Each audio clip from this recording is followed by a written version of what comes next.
Hi, my name is Sarah, and I've made a few videos before. I wasn't really sure what I wanted them to be about, but my original thought was to make some video that possibly would help other people who've lived similar situations that I have. Let me take you back a little bit.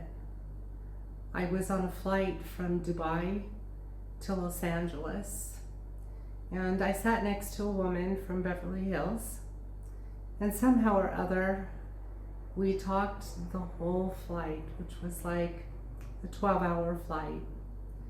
I don't know where the time went. Normally I would just sleep, but she had me talking about everything in my life. And when they announced that we would be landing shortly, she looked at me with tears in her eyes and she said, "You should really write a book about your life. I would be the first one to buy it." And I laughed it off. And throughout my travels, quite a few people said the same thing to me. Now, I'm not educated. I don't have a college degree. I didn't finish high school. And the thought of writing a book is so intimidating for me. So I thought I would just tell you about my life. And I would appreciate any feedback as far as if you have any questions. If you yourself have gone through the same traumas and you need someone to talk to, you need help, you need, I don't know, you just need to tell your story. I would love to be there for you because I didn't have anyone. And in order to heal, it's so important to talk about your life. And I'll try to get through this without crying. This will be several videos because I'm 60 years old, so I have a lot to say. I was born in Los Angeles, California, and my mom was born to immigrants. And I can't say it was the best of life. My grandfather was an alcoholic. He became an alcoholic after getting married very young and having 7 children. And I think he just wasn't ready for the responsibility. And in those times, this was like in the late 20s, early 30s. I think he was like around 21, 22. Sorry, I have the flu. And my grandmother, she was 14 when she got married. So it wasn't easy, you know, being in a new country and having baby after baby. It was quite stressful. He loved his children, but I think the stress was so much that he couldn't deal with it, so he started drinking. And my grandmother, although being 14 and having children early on, I think she managed well, but her dreams of becoming famous, an actress or a singer, that was forgotten. But she had hopes that her children would follow her dreams. And the marriage became very abusive. And my mom and her siblings found many nights that they had to run out of the house to escape him and his abuse. And as they got older, the children rebelled against him and finally came to the point where I believe they gave her an ultimatum. It's him or it's us. But it's not both, because we can't see him hitting you and abusing you. And so at that point she left him. And they parted ways, and for many years didn't see each other. And my grandmother landed up raising her children on her own. She was a very strong woman, and she worked. I heard stories of my grandfather, before they split, would build a stage in their backyard, and my mom, aunts and uncles would give performances, and they would charge people to come and see them. And my grandmother would make like burritos and tacos and stuff and sell them as like a concession. And I think that was like a big highlight in their life. And they would go to movie theaters, and my grandmother would make tamales or burritos, and my aunts and uncles and mom would sell them outside the movie theater. And that's how my grandmother made money to support her children. And this video isn't really about their life, but about my mom, how her life wasn't easy and she had her struggles. My mom was a big dreamer. She wanted to be a movie star or a famous dancer. She couldn't sing, but she was a dancer, and she made it in the newspapers, and she worked with Arthur Murray dance school, her and one of my uncles, and they were teachers there, and that was her passion.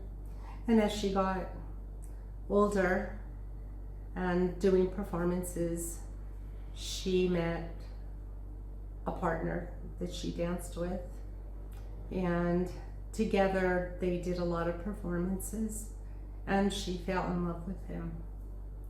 Unfortunately, it wasn't good because he was already married, but the love she had for him, she couldn't think about that, and she couldn't leave him, and she got pregnant with my sister.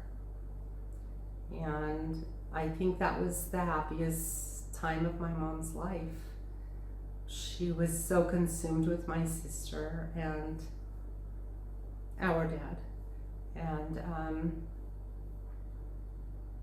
she couldn't think about anything else. But it came to a point where he had to leave her because he wasn't ready to divorce his wife, and he didn't want to, and he kind of disappeared from my mom's life, and my mom was absolutely devastated.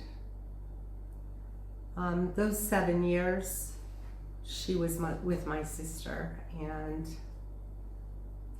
then he came back into the picture, and they were with each other for a night, and boom, she got pregnant with me.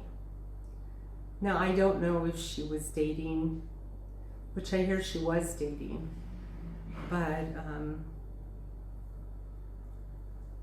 no one could take her heart. Her heart belonged to him. And at that point, when she informed him that she was pregnant, he was furious, and he said that it wasn't his baby, and she kept insisting that it was, and he said no. And he said, I got myself fixed after I left you the first time, so there's no possible way it could be my baby. And he disappeared again, and my sister was devastated because she loved him. My mom always painted this perfect picture of him. And then my mom went off a few months into her pregnancy and left my sister with my aunt. And my grandmother was furious with her. She said, you made the mistake once, and now you made it again, and you're on your own. You're going to have to deal with this on your own. Because, in those days, it was not acceptable. My mom was born in 1928, so it just wasn't something to be proud of. So my mom had a cousin who lived in Mexico, and he was married to someone in the government. I think it was a colonel or something.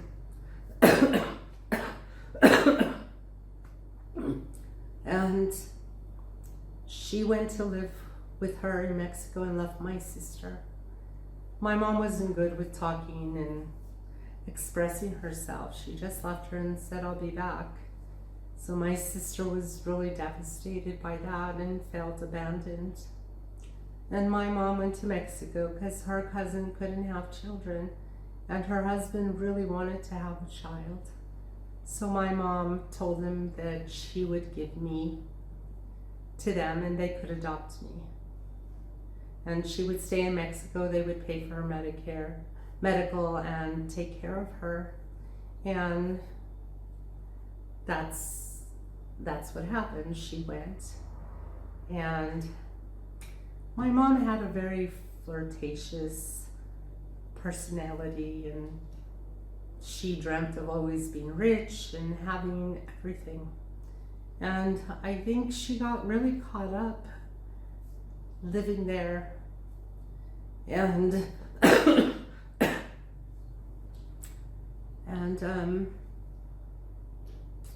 I'm not exactly sure the exact details, but from my understanding, she was so flirtatious that her cousin became very jealous.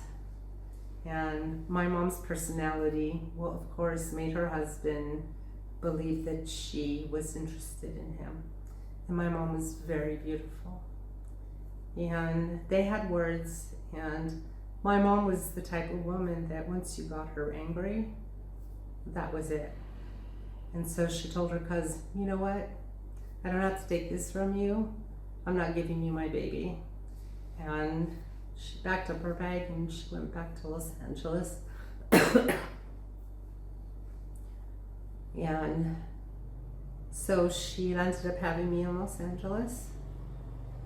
And I think life at that point got so difficult for her.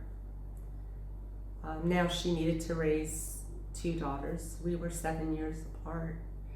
And I think she just needed to find anyone that would help her take care of us and help her to have her own home.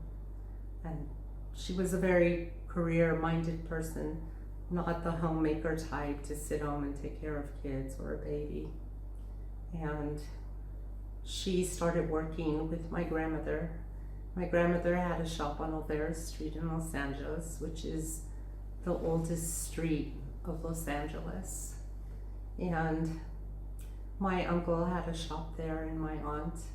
And so my mom started working there, and this was good for her. She got to dress up and it made her feel good.